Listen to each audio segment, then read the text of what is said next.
السلام علیکم. پروگرام آواز کے ساتھ میں ہوں محمد عمر خان. ناظرین، الیکشن ایئر ہے اور چند دن کے بعد عوام اپنا حق رائے دہی استعمال کریں گے، لیکن گزشتہ کئی ماہ سے یہ دیکھا جا رہا ہے کہ سوشل میڈیا پر ڈس انفارمیشن، فیک نیوز کا اس وقت سمندر امڈ آیا ہے. کس طریقے سے پبلک اوپینین کے اوپر یہ چیز حاوی ہوتی ہے اور ہم فیکٹ چیکنگ کیسے کر سکتے ہیں اور یہ ساری چیزیں الیکشن پر کیسے اثر انداز ہوتی ہیں، ان ساری چیزوں کا آج ہم احاطہ کریں گے. ہم موجود ہیں آج centre for excellence in journalism IBA میں، اور ہمارے ساتھ مہمان ہیں محترمہ عنبر شمسی صاحبہ. السلام علیکم عنبر. وعلیکم السلام. کیسی ہیں عنبر؟ آپ نے اتنی بڑی بڑی باتیں کر دی، اب مجھے ڈر لگ رہا ہے آپ کو میں جواب کیسے دوں گی تاکہ I can match those expectations. نہیں، ایوری ون نوز کہ عنبر جو بھی جواب دیتی ہیں بہت ہی فیکٹ بیسڈ ہوتا ہے اور بڑا مدلل ہوتا ہے، تو ہمیں تو سیکھنے کو ملتا ہے. اور آج آپ نے جو کام کیا، ہم پروگرام کے توسط سے یہ بھی بتائیں گے کہ آپ کے ادارے نے، آپ کی ٹیم نے کم عرصے میں جو ایک بڑی زبردست چیز پاکستان میں کی جو اس سے پہلے نہیں تھی. لیکن سب سے پہلے میں اس طرف آنا چاہتا ہوں کہ یہ جو پروپیگنڈا ہوتا ہے یا جتنی بھی چیزیں ہوتی ہیں، اس کے پیچھے جھوٹ، اس کے پیچھے ایک سوچ ہوتی ہے، لیکن لوگ تو اس پر یقین کر بیٹھتے ہیں، بڑے بڑے ادارے اس پہ یقین کر بیٹھتے ہیں. تو فیکٹ چیکنگ کیسے ہوگی؟ یہ تو ایک بڑا مسئلہ اب سوشل میڈیا نے پیدا کیا ہوا ہے ہمارے لیے. یہ جو جھوٹی خبریں، ڈس انفارمیشن، مس انفارمیشن ہے، اس کا وہ لوگ اسی لیے پھیلاتے ہیں اور کامیابی سے اس کو پھیلا سکتے ہیں، اس کو فروغ دے سکتے ہیں، کیونکہ عام لوگ جو سوشل میڈیا استعمال کرتے ہیں، صرف عام لوگ نہیں، بڑے بڑے صحافی اور بڑے بڑے منسٹر بھی ہیں، سیاسی قیادت بھی ہے. یہ ان میں ایک تعصب ہے، ہم سب میں ایک تعصب ہے، اس کو کنفرمیشن بائس کہتے ہیں. اور اس کا مطلب یہ ہے کہ جس چیز پر ہم یقین رکھتے ہیں، ہم اسی کی تصدیق کے لیے ثبوت ڈھونڈتے ہیں، اور جب وہ ثبوت ہمیں مل جاتا ہے، چاہے وہ صحیح ہو، غلط ہو، حقائق میں مبنی ہو یا نہ ہو، وہ اس کو شیئر کر دیتے ہیں. اب یہ ایکسپلوئٹ کون کرتا ہے؟ اس کا استعمال کون کرتا ہے؟ اس کا استعمال کرتی سوشل میڈیا کمپنیز جو پیسے بناتی ہیں آپ کی اس کنفرمیشن بائس سے. اس کا استعمال کرتے ہیں ڈیجیٹل مارکیٹنگ کمپنیز جو کبھی کبھی حکومتیں بھی ہائر کرتی ہیں، سیاسی جماعتیں بھی ہائر کرتی ہیں، انفرادی سیاستدان بھی ان کو رکھتے ہیں، صحافی بھی جو پروپیگنڈا پھیلاتے ہیں وہ بھی ہائر کرتے ہیں. تو یہ سب ایکسپلوئٹ کرتے ہیں اس کو، وہ پیسہ کماتے ہیں اس سے. صحیح. تو یہ ظاہر ہے جب ایسے واقعات ہوں، جب لوگوں کے جذبات بہت زیادہ ان کا پارا چڑھا ہو، جیسے الیکشنز ہو گئے، ان کو ٹریگر ایونٹس کہتے ہیں، الیکشنز ہو گئے، جنگ ہو گئی، کوئی کووڈ-19 جس قسم کا ایپیڈیمک، ایک ہیلتھ اسکیئر ایپیڈیمک ہو گیا جس میں بہت ساری خبریں آ رہی ہوتی ہیں. تو یہ بہت سارے ایسے لوگ جن کے پیسے جن کو کمائے جاتے ہیں، جو ایک میڈیا انفلوئنس کیمپین سے بیانیہ بھی شیپ کرتے ہیں، صحت سازی کرتے ہیں، وہ اس کنفرمیشن بائس کا استعمال کرتے ہیں. اچھا، بینگ اے اسٹوڈنٹ، ایک میرا کوشچن ہے عنبر کہ آپ یہ بتائیے کہ ایک چیز ہے، ایک اسٹوری ہے، ایک ہیپننگ ہے، میں نے اس میں سے ایک اینگل کریٹ کیا ہے، یعنی میرا پرسیپشن اس کو ڈفرینٹ ہے دیکھنے کا، لیکن میں جو بات کہہ رہا ہوں وہ بالکل حقیقت پہ مبنی ہے، اور ایک دوسرے ادارے نے یا ایک دوسرے کسی جرنلسٹ نے، ایک شخص نے اپنے پرسیپشن کے اکارڈنگ اس میں سے دوسرا اینگل نکالا ہے، اسٹوری ایک ہی ہے. تو کیا فیکٹ چیکنگ کا فارمولا اس پر اپلائی ہوگا یا یہاں پہ آزادی ہے دونوں کو کہ سب اپنے اپنے اینگل سے دیکھ سکتے ہیں اس اسٹوری کو؟ آپ نے بہت اچھا نقطہ اٹھایا کہ فیکٹ چیکنگ کا ایک تو سوال تو یہ تھا نا کہ فائدہ کیا ہے. دیکھیے، بہت سارے ممالک میں، جب پہلا سوال تھا میں اس کا جواب دینا چاہتی ہوں، بہت سارے ممالک میں فیکٹ چیکنگ تنظیمیں اور میڈیا ادارے یہ کام بہت سالوں سے کر رہے ہیں، اور اس کا فائدہ یہ ہوتا ہے کہ آپ جو مس انفارمیشن، ڈس انفارمیشن کا پھیلاؤ ہے اور جو اس کو پھیلاتے ہیں اس کو انویسٹیگیٹ کرتے ہیں، تحقیق کرتے ہیں، لوگوں کو آگاہی دیتے ہیں، اور اس سے فرق بھی پڑتا ہے، ایک دباؤ بھی بنتا ہے. ایک مثال میں آپ کو دیتی ہوں کہ امریکہ میں جب سوشل میڈیا کمپنیز پہ دباؤ آیا کہ وہ لیبل کرنا شروع کریں، ڈس انفارمیشن، مس انفارمیشن، رپورٹ کریں، ٹیک ڈاؤنز کریں، وغیرہ وغیرہ، تو ہم نے یہ دیکھا کہ 2016 کے مقابلے میں 2023 میں امریکی کم misinformation, disinformation online پڑھ رہے ہیں. پاکستان میں بہت سارے ینگ لوگوں کو ایک سروے آیا تھا، ایک ہم نے IBA نے مل کر اور یونیورسٹیز کے ساتھ کیا تھا، اور معلوم ہوا تھا کہ بہت سارے ینگ اسٹوڈنٹس جو سوشل میڈیا زیادہ استعمال کرتے ہیں خبروں کے لیے، ان کو معلوم ہی نہیں ہے ان فیکٹ چیکنگ آرگنائزیشنز کا. اور ان کو فیکٹ چیکنگ کے بارے میں پتا. جو آپ سوال کر رہے ہیں, جو بنیادی سوال ہے کہ کس چیز کو فیکٹ چیک کر سکتے ہیں, کس چیز کو نہیں کر سکتے. آپ کسی رائے کو نہیں کر سکتے. کسی کی رائے ہو سکتی ہے, وہ ان کا حق ہے. تو آپ, اور کسی کا تجزیہ ہو سکتا ہے, یہ بھی ان کا حق ہے. اور وہ تجزیہ کس طرح پیش کرتے ہیں, اس میں تضحیق ہے یا دلائل ہیں, وہ بھی ان کا حق ہے. وہ آگے جانے, جو جس کو لگتا ہے وہ تذلیل محسوس کر رہے ہو کہ وہ کچھ کرنا چاہیں یا نہیں.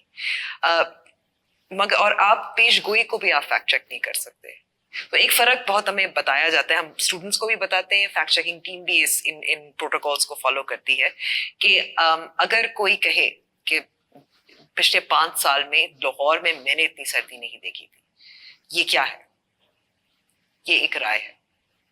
اگر میں کہوں کہ 5 سال پہلے 30 جنوری کو اتنا ٹیمپریچر تھا لاہور میں, اور 2024 میں 30 جنوری کو اتنا ٹیمپریچر لاہور ہے, یعنی کہ اس سے پہلے لاہور میں اتنی سردی نہیں رہی, تو یہ ایک فیکٹ بیسڈ انالیسس ہے.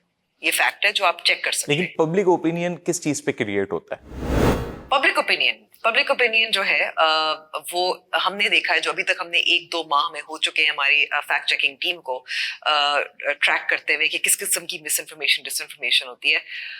پبلک سوے ہوتی ہے جب آپ تھوڑا سا سچ تھوڑا سا جھوٹ بولتے ہیں. اچھا, ہاں, یہ تو آپ نے ریسیپی بتا دی. یہ ریسیپی استعمال کی جا رہی ہے. میں نے یہ ترکیب نہیں بتائی, یہ ترکیب اور لوگوں کو آتی ہے, وہ خوب استعمال کریں, خوب کھلا رہے ہیں لوگوں کو, عوام کو.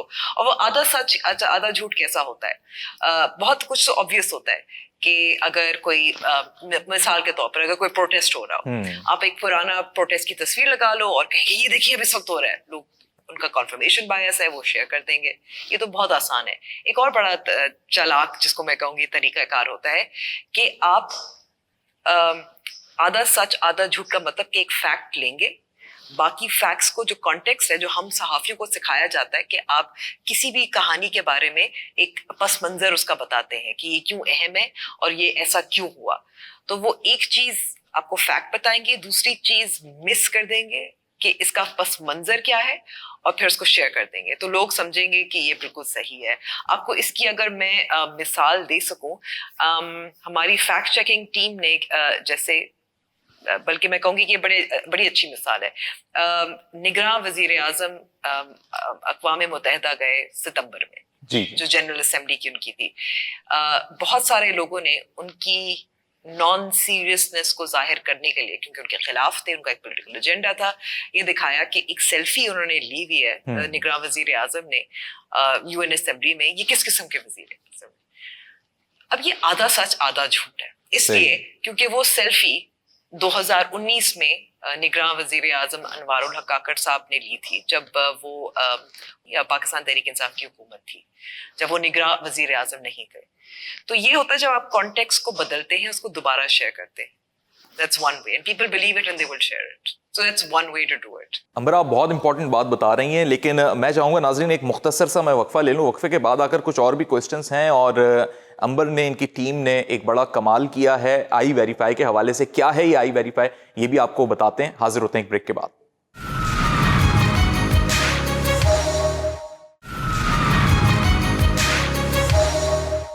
ویلکم بیک ناظرین. بات یہ ہو رہی ہے کہ حقائق پہ مبنی خبریں یا سوشل میڈیا پر ہر آنے والی چیز جو ہے اس پر کیا یقین کر لیا جائے یا نہیں کیا جائے. بڑی زبردست انداز میں اس چیز کی تشریح کی ہے امبر شمسی نے. اگین امبر, بڑا امپورٹنٹ کوسچن کہ پبلک اوپینین کے حوالے سے میں جان چکا ہوں آپ کا پوائنٹ, لیکن یہ جو ڈس انفارمیشن ہے یہ ایک ایسے سمندر کے بہاؤ کی طرح آ رہی ہے, تو پبلک کیا کرے؟ یا میں تو کہہ رہا ہوں بڑے بڑے اچھے معقول لوگ جو ہیں وہ اس کی جکڑ میں آ جاتے ہیں, کیسے بچا جائے؟ یہی مجھے پریشان کرتا ہے اور راتوں کو جگاتا ہے. آنیسٹلی میں آپ کو بتاتی ہوں, کیونکہ جب ہم ینگ لوگوں سے بات کرتے ہیں, جب میں دیکھتی ہوں, ابھی مثال ہے کہ ایک بہت سینئر سیاستدان کے انتقال کی خبر آئی سوشل میڈیا پہ, اور وہ خبر ایسے آگ کی طرح پھیلی کہ مین اسٹریم میڈیا نے بھی اٹھا لی, اور ہماری ٹیم نے پھر فیکٹ چیک کیا.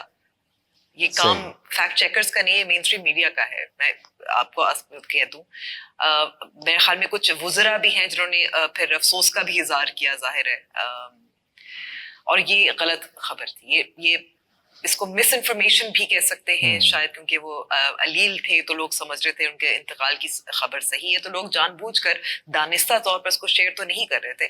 لیکن میں کہہ رہی ہوں کہ کتنی آسانی سے ایک غلط خبر ہوتی ہے وہ کہاں کہاں تک پہنچ جاتی ہے. اب اس کا امپیکٹ تو ہم کہیں گے کہ لمیٹڈ ہے، لیکن دوسری طرف ایک اور امپیکٹ میں آپ کو بتاتی ہوں. ایک الیکشن سے ریلیٹڈ اس کا کیا خطرناک اس کی موڑ لیا جا سکتا ہے اس طرح سے کہ 9 مئی کے جب واقعات ہوئے تھے، جب احتجاج ہوا تھا، تو اس وقت بہت سارے جو ظاہر تحریک انصاف کے جو لوگ تھے جو باہر بیٹھے ہوئے تھے یا گھروں پہ بیٹھے ہوئے تھے، وہ نہیں جو پروٹیسٹ کر رہے تھے، وہ اے آئی کے ذریعے امیجز استعمال کر رہے تھے، غلط شیئر کر رہے تھے. اب اس کا امپیکٹ کچھ ملا جلا ہوتا ہے. لوگ گراؤنڈ پہ آلریڈی احتجاج کر رہے ہیں اور وہ تشدد کی طرف جا رہا تھا، ایسا ہی لگ رہا تھا، تشدد ہو رہا تھا، ایسا ہی ہو رہا تھا. لیکن پھر اب رائے عامہ کو بھی ہموار اپنی طرف کرتے ہیں تاکہ وہ ایک سمپتھی بھی کریٹ ہو، اور تاکہ اگر بعد میں ایسے واقعات ہوں تو آپ یقین نہ کریں. کیا ہر ایسے ادارے میں جس کی رسپانسبلٹی کہ وہ خبر دے رہا ہے، چاہے وہ ڈیجیٹل میڈیا کمپنی ہے، چاہے وہ ایک الیکٹرانک میڈیا ہاؤس ہے یا پرنٹ میڈیا ہے، کیا ان کے ڈپارٹمنٹس ہونے چاہیے فیکٹ چیکنگ کے، کہ ہم کسی بھی خبر کو نشر کرنے سے پہلے، پبلش کرنے سے پہلے، آئدر سوشل میڈیا ہے لیکن وہ اپنے اس ڈپارٹمنٹ سے اس کی اسکروٹنی کرا لیں؟ بالکل آپ نے درست فرمایا. پاکستان میں تو یہ ایک روایت نہیں ہے کہ الگ فیکٹ چیکنگ ٹیم ہو، لیکن باہر کے میڈیا اداروں میں فیکٹ چیکرز ہمیشہ ہوتے تھے. مجھے یاد ہے میرا نیو یارکر کا ایک انٹرویو میرا ہوا تھا، اور انٹرویو کے بعد میں بھول بھی گئی تھی کہ میں نے ایک انٹرویو دیا ہے. مجھے پھر کال آئی تھی ایک فیکٹ چیکر کی طرف سے. نیو یارکر ایک ظاہر امریکی بہت بڑا مشہور اخبار ہے. انہوں نے مجھے فون کیا کہ اچھا آپ نے یہ انٹرویو دیا تھا، میں بس چیک کرنا چاہ رہی تھی کہ آپ نے جو ہم کوٹ استعمال کر رہے ہیں یہ صحیح ہے غلط ہے، از اٹ کریکٹ، ویریفائی کر رہی تھی، بس اتنا. ٹھیک ہے. لیکن میں آخر میں کہوں گی کہ اب کیونکہ دیکھیں جب 2018 کے انتخابات ہوئے تھے تو پاکستان میں جو انٹرنیٹ یوزرز تھے اس کی تقریباً 40% سے کم تھی جو ہم آبادی کے تناسب سے دیکھیں. اب لیکن 56% ہو چکی ہے آبادی کے تناسب سے دیکھیں. تو ڈس انفارمیشن کا جو امپیکٹ ہے وہ اداروں کی کریڈیبلٹی پہ ہوتا ہے، وہ الیکشنز کی کریڈیبلٹی پہ ہوتا ہے، وہ اس پہ تشدد اس کی وجہ سے بھی پیش آ سکتا ہے. صحیح ہے. میں اسی طرف آ رہا ہوں. اسی لیے جیسے میں نے ایک مثال دی تھی کہ جو سیاستدان جس کی خبر پھیل گئی تھی مین اسٹریم میڈیا پہ، فیکٹ چیکنگ کوئی نہ کوئی ٹیم یا سیل جو ہے وہ ہر میڈیا ادارے میں ہونا چاہیے کسی نہ کسی شکل میں. ٹھیک ہے. اب الیکشن بالکل قریب ہے اور لوگ جو ہیں اپنی رائے ہموار کرنا چاہتے ہیں، اوپینین بدلنا بھی چاہتے ہیں. بہت سارے لوگ یہ ڈیسائیڈ کرنا چاہتے ہیں کہ ادھر ہم نے ووٹ کاسٹ کرنا ہے یا نہیں کرنا. اور اب وہ گہما گہمی ہمیں پریکٹیکلی نہیں دکھائی دے رہی، شاید اس وجہ سے کہ سوشل میڈیا اتنا زیادہ ہماری لائف میں آ چکا ہے کہ کینڈیڈیٹ بھی اپنی کیمپین کو زیادہ فوکس سوشل میڈیا کے تھرو ہی کر رہے ہیں. تو وہ پاکستان کے تناظر کو اگر ہم دیکھیں تو ہمیں ایسا لگتا ہے کہ ہمارے یہاں کوئی کنٹرول کرنے والا اس چیز کو نہیں ہے، نہ پبلک میں اتنی اویئرنیس ہے.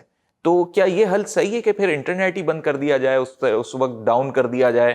یہ بہتر حل ہے آپ کی نظر میں؟ میرے خیال میں ایسا حل ہے جس سے آپ انتخابات کی کریڈیبلٹی کو اور متاثر کریں گے، اور آپ لوگوں میں جو ایک ریاست اور شہری کے درمیان جو تعلق ہے اس میں آپ مزید شک پیدا کر دیں گے کہ انٹرنیٹ بند کیا ہے یعنی کہ کچھ گڑبڑ ہو رہی ہے. لیکن نقصان سے بھی تو بچانا ہے. نقصان کیا؟ دیکھیں ڈس انفارمیشن پھیلے گی، لوگ مشتعل ہوں گے، لیکن انفارمیشن بھی ہنگامے ہو سکتے ہیں، بہت ساری چیزیں ہو سکتی ہیں. بہت ساری چیزیں ہو سکتی ہیں، لیکن دو طرفہ ہے نا، یہ دو دھاری تلوار ہے. سوشل میڈیا لوگوں تک معلومات بھی پہنچ رہی ہے لیکن ساتھ ساتھ ڈس انفارمیشن بھی پھیل رہا ہے. میں اگر یو اے ای کی ایگزامپل رکھوں، وہاں پہ کیا بالکل کرائم نہیں ہوتا؟ لوگ مطلب ریاست کے خلاف نہیں ہے وہاں پہ؟ وہاں کیا جنت بنی ہوئی ہے؟ کیا معاملہ ہے کہ ادھر تو کوئی سوشل میڈیا پہ مطلب سب اچھا ہی دکھتا ہے؟ یہ ایک سوال کافی لوگ پوچھتے ہیں کہ یو اے ای کا ماڈل ہو گیا، چین کا ماڈل ہو گیا، کیا بات ہے؟ دیکھیں جب تک آپ بطور ریاست اپنے شہریوں کو وہ تمام سہولیات فراہم کر سکتے ہیں